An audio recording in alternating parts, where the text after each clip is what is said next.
So children, the next thing which we'll study in this chapter, chemical changes and reactions, is the conditions for chemical reactions. So you very well know that the compounds are not going to react on their own. There should be certain conditions for the reaction to take place. So the conditions are, like, first condition which we can say is the contact between the reactants. Contact between reacting substances can lead to the reaction. And one more condition is that we supply energy of any kind which can initiate the reaction. Supply of energy to initiate reactions. So these are the two conditions which are required for the substances to react. Let us first see the contact between the reactants. So we'll discuss this A1 first. Suppose you have two solids A and B reacting. So you can make them react when you bring them in close contact. If they are two solids, it would be better to grind them up or powder them up, then they will react more efficiently and the product will be formed.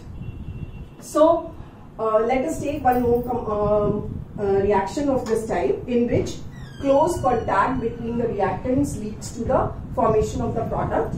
It is, if we say, lead nitrate and potassium iodide.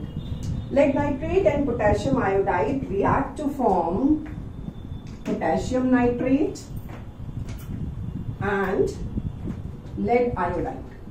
In this reaction, both the reactants, when they are in close physical contact, then they undergo the reaction and form this potassium iodide and lead iodide and potassium nitrate. So this is the first thing, that is close contact between the reactants. Close contact between the reactants can also be brought in the form of mixing the solutions. For example, reactants in aqueous solution form. Let us take an example of NaCl and AgNO3. NaCl and AgNO3, when their aqueous solutions are mixed together, sodium chloride and silver nitrate, when they are mixed together, they result in formation of silver chloride and nitric acid. So like this you can say these two aqueous solutions are mixed. Silver chloride is formed as a white color precipitate. So in this way you can say that the close contact between the reactants, like here this is the first example and here the second example in the solution form, can bring about the reactions. Now the next thing which we are going to discuss is the supply of energy to initiate the reaction. The energy which is supplied for reactions can be in any form. For example, the first form of energy can be heat energy. So let's see one example of a reaction in which heat energy brings about the change. Suppose you have copper carbonate.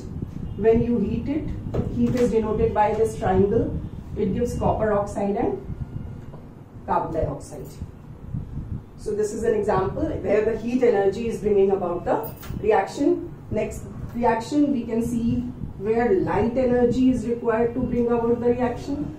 So an example of this is hydrogen and chlorine reacting together in diffused sunlight. Hydrogen and chlorine react in diffused sunlight to form hydrogen chloride. This is an example of a reaction where sunlight is providing the energy, initiating the reaction actually. One more reaction where sunlight is acting as the initiator of the reaction is the reaction for photosynthesis. You know that very well. What happens in photosynthesis? In photosynthesis, carbon dioxide reacts with water molecules to form, in presence of chlorophyll and sunlight, to give glucose C6H12O6, oxygen and water. If we balance this reaction, this will become 6CO2 plus 12H2O will give C6H12O6, 6O2 plus 6H2O. So these are the two reactions in which light energy is acting as the initiator of the energy. Now next we can see the another form of energy, that is electric current, which can further bring about some chemical reactions. So the third type of energy can be electrical energy. So in electrical energy we can give example of acidified water. If you take acidified water means you add few drops of acid to the water. Acidified water, when you pass electric current through it, what happens? It breaks up into hydrogen and oxygen. So here electrical energy is bringing this chemical reaction. Next, there are certain reactions where the reactants react with each other due to some increased amount of pressure on the reactants. So pressure can also initiate reaction between two reactants. For example, suppose nitrogen and hydrogen react together and form ammonia. This reaction takes place in presence of iron catalyst, molybdenum promoter, at a temperature of near about 450 to 500 degrees centigrade and 200 to 900 atmospheric pressure.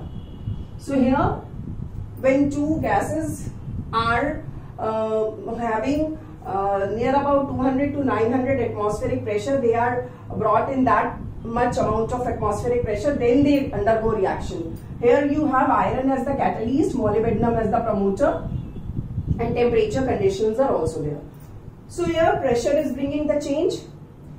Another reactions, certain reactions you know very well, there are certain reactions in which some compounds are used which are known as catalysts.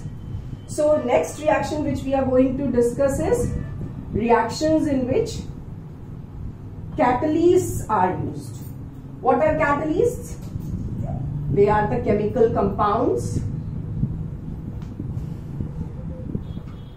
which alter the rate of reaction. Alter the rate of reaction but do not take part in reaction.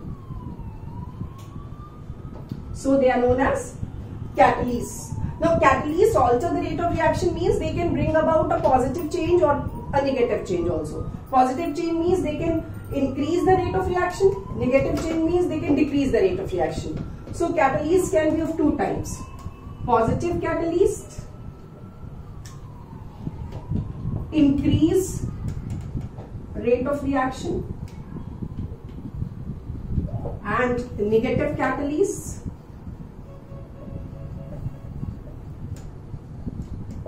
decrease the rate of reaction.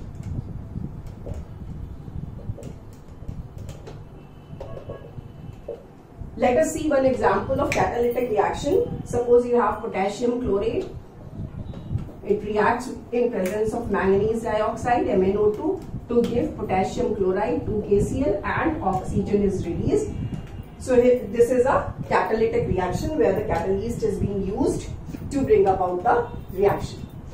Now, one more condition which is required to provide energy at times to certain reactions is sound energy. There are certain reactions which take place in presence of sound energy only. They derive energy from sound and the reaction is initiated. For example, C2H2. When it gets sound energy, it breaks up into 2C and hydrogen. So these are the conditions which are required for the chemical reactions to take place. Without these conditions, no reaction, no substance can react on its own.